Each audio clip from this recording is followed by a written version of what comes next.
बिस्मिल्लाहिर्रहमानिर्रहीम। अस्सलाम वालेकुम स्टूडेंट्स। बेटा chapter number 1 computer part 2 data basics start किया हुआ है और डाटाबेस तक हम पढ़ चुके हैं। डाटाबेस क्या होता है, डाटाबेस के ऑब्जेक्टिव्स क्या थे, डाटाबेस के मॉडल्स डिस्कस किए लास्ट लेक्चर में। नेक्स्ट वन अब जो हम करना चाह रहे हैं that is database management system. What is database management system? Database management system in actual is the collection of programs. ये प्रोग्राम्स की कलेक्शन है which is use to storing और मैनिपुलेटिंग ऑफ डाटाबेस। डाटाबेस को चलाने के लिए, database के अंदर डाटा स्टोर करने के लिए जो कलेक्शन ऑफ प्रोग्राम्स है डैट वो सब का सब सिस्टम मिलके हमारे पास एक डाटाबेस मैनेजमेंट सिस्टम बन जाता है। सिंपल जब डाटाबेस की बात की, डाटाबेस एक सिंपल था, collection of files, logically related files थी, बट उसको मैनिपुलेट करना है in the form of system, तो वो पूरा एक सिस्टम जिसके अंदर डाटाबेस भी आ जाता है, एक डाटाबेस मैनेजमेंट सिस्टम कहलाता है। तो database management system is the collection of logically related database को एक्सप्लेन करने लगा, is the collection of programs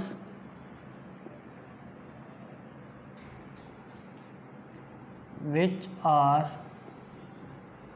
used to storing and manipulating database management. Database is called database management system. तो database को, database management system को manipulate करने के लिए, चलाने के लिए और उसके अंदर डाटा स्टोर करने के लिए जो हमारे पास सेट ऑफ प्रोग्राम्स है वो डाटाबेस मैनेजमेंट सिस्टम कहलाता है। डाटाबेस मैनेजमेंट सिस्टम मोस्टली वो लोग यूज़ करते हैं, वो ऑर्गेनाइजेशन यूज़ करती हैं जो कि हेट्रोजीनियस टाइप ऑफ डाटा रखती हैं अपने पास।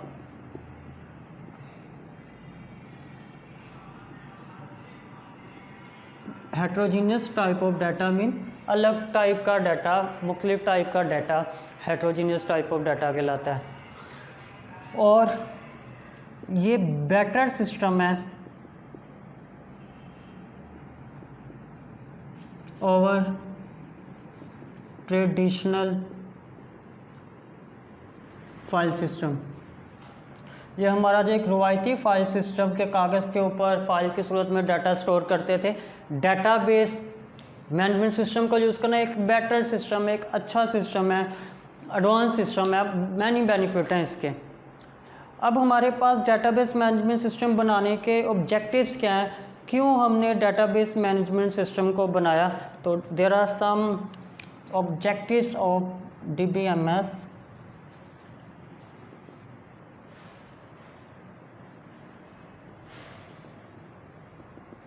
डाटाबेस मैनेजमेंट सिस्टम के शेयरबिलिटी।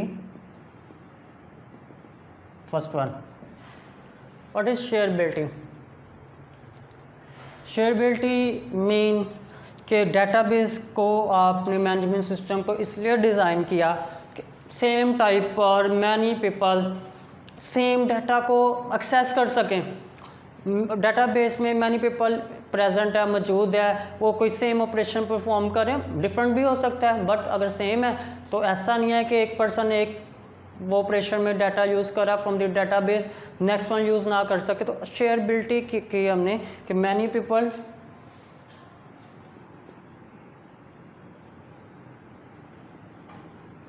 कैन यूज़ सेम डाटा और प्रोसेस एट अ टाइम। तो एक तो ये पर्पस था कि अगर डाटाबेस में डाटा मौजूद है तो मैनी पीपल उसको यूज़ कर सकें सेम टाइम पर या उस प्रोसेस को यूज़ कर सकें। Next one is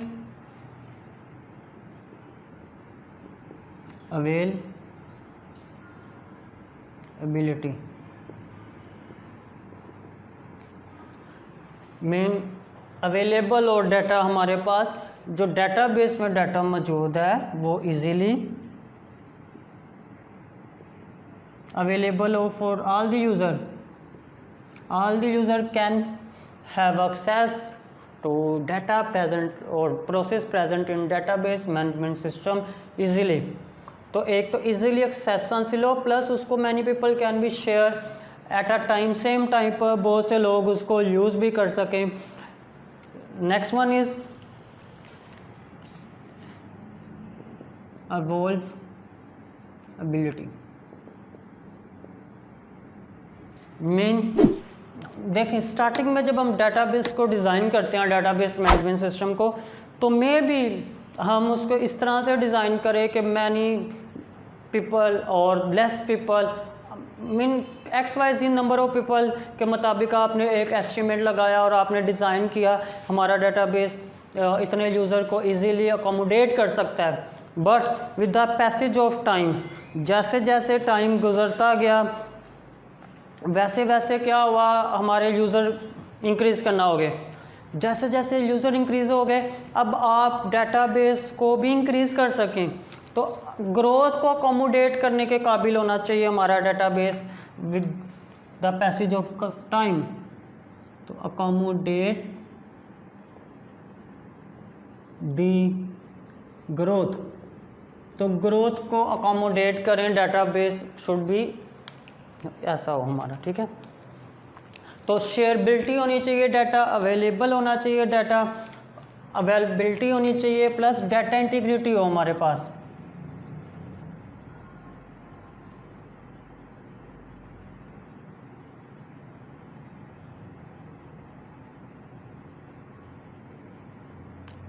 data integrity mean database management system का पर्पस है कि डाटाबेस में मौजूद तमाम फाइल्स को आपस में इंटीग्रेट करके रखें आपस में इस तरह से हो कि एक जगह पर आप फाइल को अपडेट करें तो तमाम की तमाम जगह से फ़ाइल खुद ब खुद अपडेट हो जाएं फाइल में डाटा चेंज हो जाएं। तो डाटाबेस के लिए कुछ management system database management system DBMS के चंद ऑब्जेक्टिव्स शेयरबिलिटी हो data and process are easily available for the all the person at a same time availability हो आप उसको आसानी से एक्सेस कर सकते हैं। अवेलेबिलिटी हो जो उसकी ग्रोथ है उसको अकोमोडेट किया जा सके एंड डाटा इंटीग्रिटी होनी चाहिए। तो ये हमारे पास कुछ ऑब्जेक्टिव थे डाटाबेस मैनेजमेंट सिस्टम के।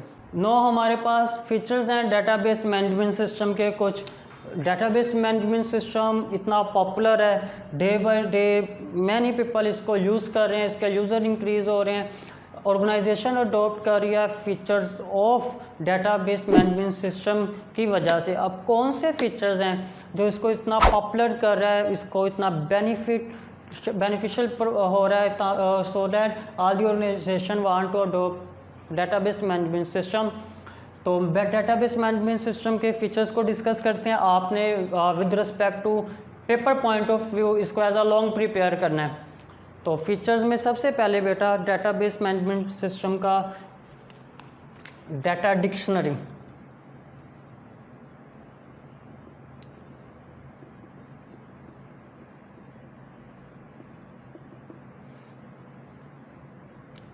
डाटाबेस मैनेजमेंट सिस्टम एक अपनी डिक्शनरी रखती है। डिक्शनरी मीन डिक्शनरी जो होती है वो कंटेन होती है dictionary contain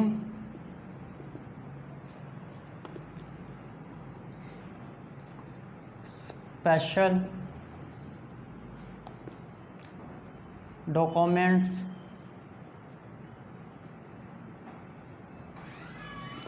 which have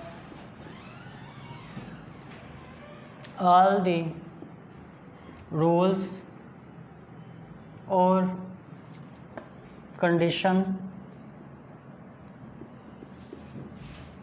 and information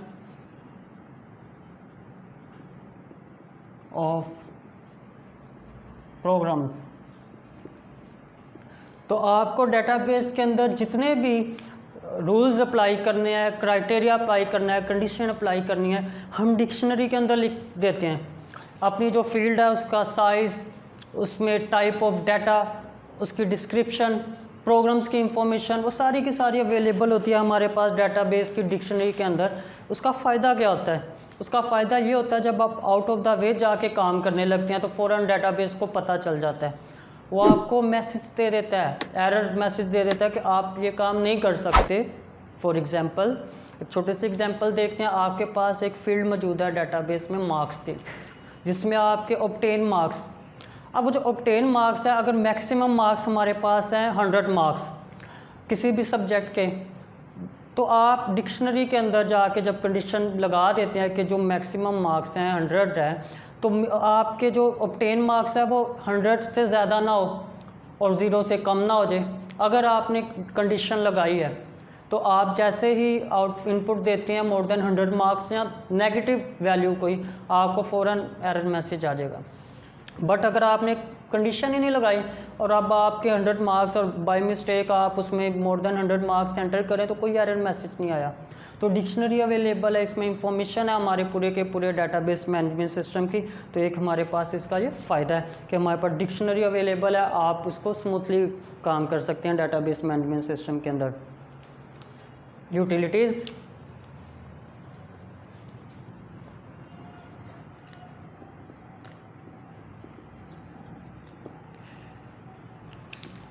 हमारे पास डिफरेंट प्रोग्राम्स जो कि डेटाबेस मैनेजमेंट सिस्टम को कंट्रोल कर रहे हैं वो यूटिलिटीज़ कहलाते हैं। अब इसका फ़ायदा क्या है? हम पहले भी पढ़ के आए थे कि आप जब फाइल सिस्टम की बात करते थे, आप एक फ़ाइल की डाटा टाइप को चेंज करते थे, आपको उसके मुताबिक सॉफ्टवेयर भी चेंज करना पड़ता था। मगर डेटाबेस क्या करता है? आपको फैसिलिटी देता है, अगर आप डाटा चेंज कर रहे हैं, टाइप ऑफ डाटा चेंज कर रहे हैं, तो आपको पूरा का पूरा जो डेटाबेस मैनेजमेंट सिस्टम है उनके प्रोग्राम्स को, सॉफ्टवेयर्स को चेंज नहीं करना पड़ता। तो इसमें प्रोग्राम्स मौजूद हैं जो इसको स्मूथली चला रहे हैं।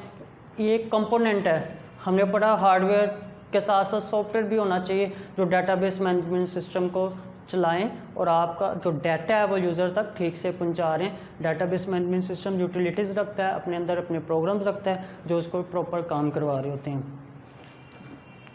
Next is Curie language.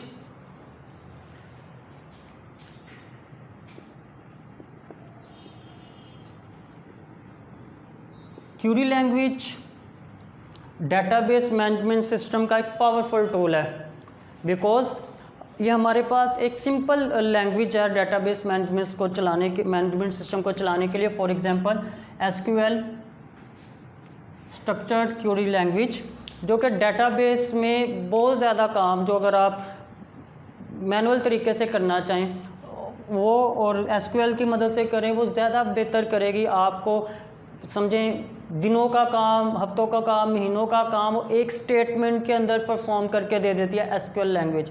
तो क्यूरी लैंग्वेज एक पावरफुल टूल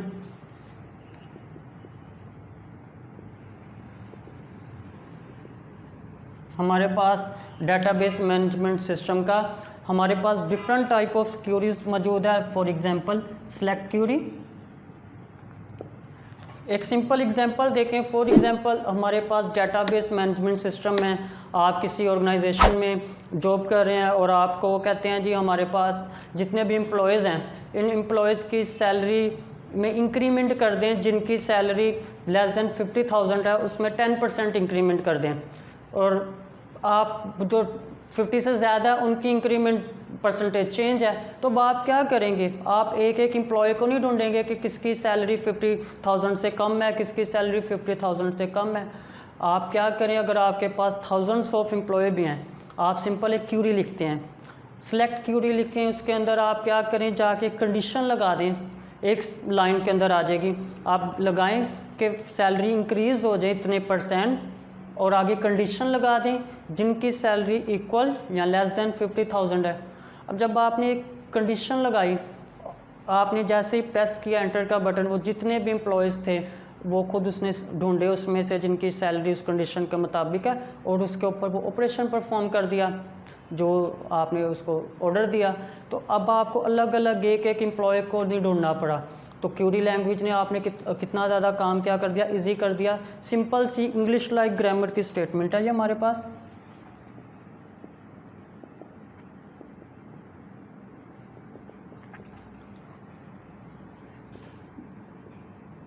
जो आपके डेटाबेस को मैनिपुलेट भी करती है, इसके अंदर टेबल क्रिएट भी कर देती है, टेबल डिलीट भी कर देती है, और विजुअल टेबल भी क्रिएट कर देती है। आप डेटाबेस से अपनी मर्ज़ी का डाटा लाकर यूज़र को दिखा सकते हैं। तो it is an powerful tool of database management system. Next one is report generator.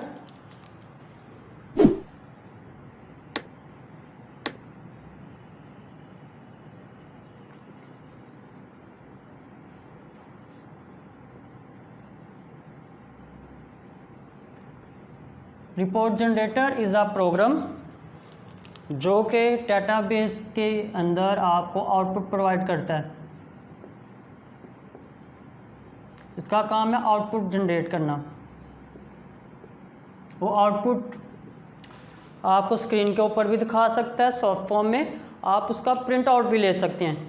तो आप फॉर एग्जांपल आपने अपना रिज़ल्ट देखना है, तो आपके पास डेटाबेस है, आप उधर जाकर अपना रोल नंबर एंटर करते हैं और आपके पास आपका रिज़ल्ट कार्ड आ जाता है, आपके पास आपकी रिपोर्ट आ जाती है। आप स्क्रीन पर देखते हैं अपने मार्क्स, वो किसने जनरेट किया, रिपोर्ट जनरेटर ने। तो जो आउटपुट डेटाबेस की आपको आ रही है वो किसी भी फॉर्म में आउटपुट हो सकती है, वो जनरेट करता है हमारे पास रिपोर्ट जनरेटर। तो रिपोर्ट जनरेटर आउटपुट प्रोवाइड कर देता है आपको डेटाबेस की। Next one is access security.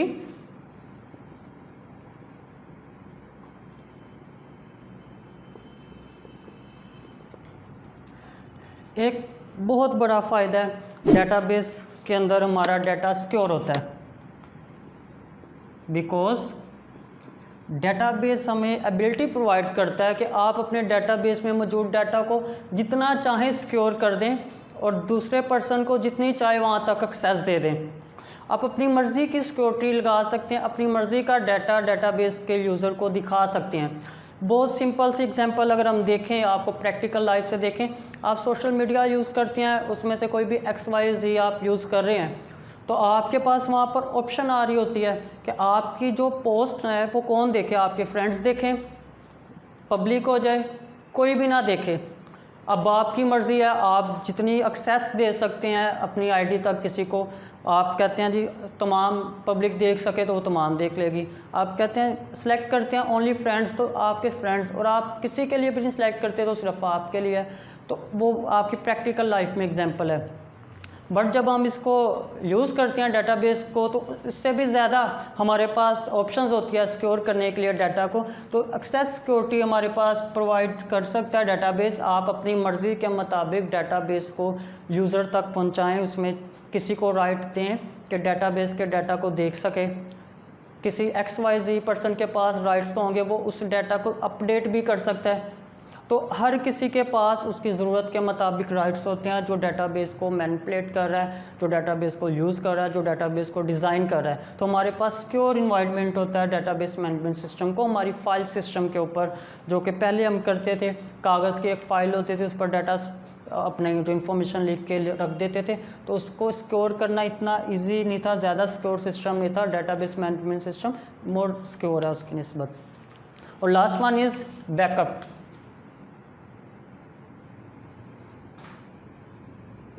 Backup and recovery facility also provide.